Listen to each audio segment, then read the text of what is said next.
Takie było pytanie pod jednym z filmów. Co jest na chorobę Krona? Obiecałam, że nagram filmik i na pewno nagram, zapisałam to już na listę. Natomiast to, co jest w 2 słowach powiem, bo to na temat choroby Krona trzeba by było mówić naprawdę kolejną godzinę. Uważa się za chorobę autoimmunologiczną. Jeżeli chodzi o te choroby autoimmunologiczne, jest tak dużo teorii, co to w ogóle jest i czy rzeczywiście one istnieją i jak to funkcjonują, czy naprawdę nasz układ immunologiczny niszczy te komórki. Jednak jakby tam nie robione były te wszystkie badania, bardzo mało jeszcze znamy swój własny organizm. Natomiast wiemy, co można zrobić, co pomaga, co daje efekty. Efekty daje dieta eliminacyjna, kiedy wyrzucamy te produkty, które szkodzą, a czujemy, że nam szkodzą. Na pewno trzeba odstawić produkty, które wywołują reakcje alergiczne.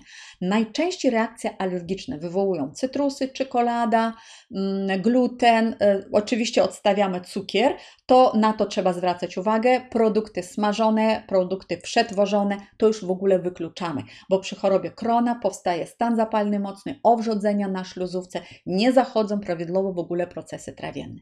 Ciepłe picie jest obowiązkowe i usprawnienie pracy, już nie będę tego powtarzać, dlaczego to jest takie ważne, ale to jest bardzo ważne, żeby usprawnić pracę żołądka i ilość kwasów żołądkowych, kwasu solnego, żeby dobrze zachodziły procesy trawienne. Niektóre osoby myślą, że żołądek jest tylko po to, żeby on nam strawił pokarmy i on to wszystko strawi i wszystko w porządku, to jest tylko jego funkcja. To nie do końca tak, bo proces trawienny zaczyna się w jamie ustnej. I jeżeli my nie pogryziemy pokarmy dobrze, szczególnie węglowodany, no to w niestrawionej postaci one będą się przedostawać do jelit, gdzie jest bardzo wrażliwa śluzówka.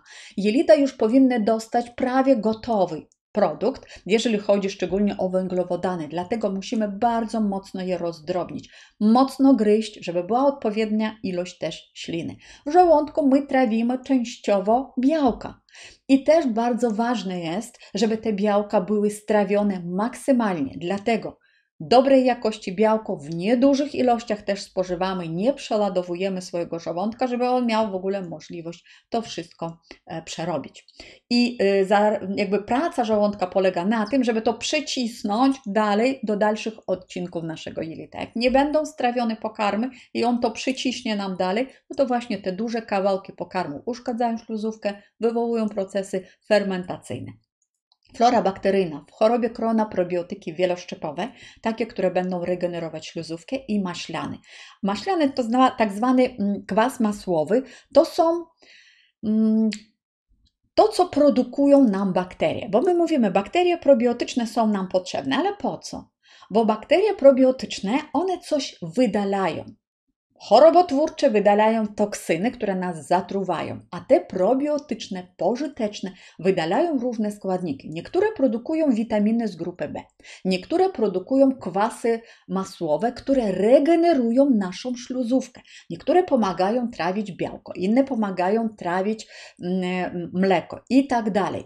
To wszystko jest bardzo ważne, dlatego każda bakteria będzie inaczej działała i trzeba odbudować tą florę bakteryjną, ale dopóki ona się namnoży, dopóki się odbuduje, dopóki zacznie nam te maślany produkować, warto dodatkowo ten kwas masłowy po prostu suplementować. I to jest dostępne też, żeby sobie kupić i stosować. Aminokwasy są bardzo ważne. Niektóre osoby, które mają chorobę Krona, uważają, że jeżeli taki jest poważny problem, no to nie powinny w ogóle stosować produktów mięsnych. Nie będę nikogo do mięsa namawiać, chociaż uważam, że powinniśmy stosować i mięso, bo chodzi bardziej o białko, węglowodany i tłuszcze. Można oczywiście białko roślinne dostarczać, natomiast to już nie będą wszystkie aminokwasy. A aminokwasy, to znaczy to białko, jest nam po co potrzebne? Bo nasze komórki budują się z tłuszczu i z aminokwasów. Jak nie dostarczymy budulca, to ta śluzówka, która jest zniszczona, gdzie są nadżerki, wrzody, ona nie będzie się regenerować, nie będzie miała z czego wybudować nowe komórki. Jeżeli z jakiegoś powodu ktoś nie je mięsa, albo na obecną chwilę jest tak mocny stan zapalny, że nie jest w stanie, czuje, że mu to nie służy, to nie trzeba na siłę, tylko Aminokwasy można też dostarczyć przez jakiś czas, dopóki ta śluzówka się nie zregeneruje, w postaci gotowych aminokwasów w proszkach. Są takie produkty, natomiast też pamiętajmy, przez jakiś czas. Jak się zregeneruje, wracamy do normalnego żywienia, do normalnych potraw. I oczywiście redukcja stresu. Większość moich klientów, którzy mieli chorobę Crohna, oni mówią o tym, że zawsze tak było. Trochę stresu i nawrót choroby. Dlatego redukcja stresu to jest podstawa. O tym kilka filmów jest i na pewno jeszcze kilka nagram.